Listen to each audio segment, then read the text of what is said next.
Master விபத்தில் உயிரிழந்த வழக்கில் தற்பொழுது இயக்குனர் ப. ரஞ்சித்திற்கு முன்ஜாமீன் வழங்கப்பட்டிருக்கிறது. அண்மை செய்தியாக நாம் பார்த்து கொண்டிருக்கிறோம். ஸ்ரீதர் உடன் தகவல்களை வழங்க இணைகிறார். கேட்கலாம். ஸ்ரீதர், வணக்கம். முழு விவரங்கள் என்ன? நீலம் புரொடக்ஷன் தயாரிப்பில் ப. ரஞ்சித்தின் வேட்டுவம் திரைப்படத்தின் படப்பிடிப்பு என்பது இந்த நாகை மாவட்டத்தில் நடந்து வந்தது.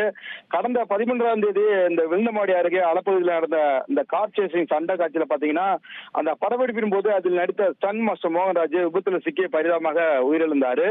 இந்த சம்பவம் தொடர்பாக வழக்கு பதிவு செய்த கீழையூர் போலீசார் அந்த காவல்துறையின் அனுமதியின்றி படப்பிடிப்பு நடத்தியது, அதே போல இயற்கைக்கு மாறுபட்ட மரணத்தை ஏற்படுத்தியதாக கூறி திரைப்பட இயக்குனர் ப. ரஞ்சித், அதே போல சண்டை கலைஞர் வினோத், நீலம் புரொடக்ஷன் தயாரிப்பு நிர்வாகி ராஜ்கமல், அந்த வாகனத்தின் உரிமையாளர் பிரபாகரன் ஆகிய இந்த 4 பேர் மீது எஃப்ஐஆர் பதிவு செய்தனர்.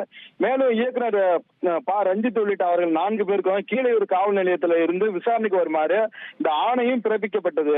இந்த சூழல்ல இந்த சம்பவத்தில் தொடர்புடைய 3 பேர் முன்ஜாமீன் பெற்றிருந்த நிலையில சன் மாஸ்டர் மோகன்ராஜ் உயிரிழந்த வழக்குல இன்று தனக்கு முன்ஜாமீன் கேட்டு இயக்குனரும் தயாரிப்பாளருமான ப. ரஞ்சித் இந்த நாகை மாவட்டம் கீழ்வேலூரில் அமைந்துள்ள இந்த உரிமையில் மற்றும் நீதித்துறை நடுவர் நீதிமன்றத்தில் நீதிபதி முன்பு ஆஜரானார்.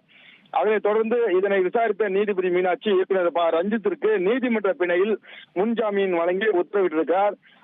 ஏற்கனவே இந்த சம்பவம் நாகையில பெரும் பரபரப்பை ஏற்படுத்திய நிலையில இந்த வழக்கின் அடுத்த கட்ட நகர்வாக இந்த நீதிமன்ற பிணை விடுவிப்பு பார்க்கப்படுகிறது. உங்களுடைய தகவல்களுக்கு நன்றி ஸ்ரீதர்.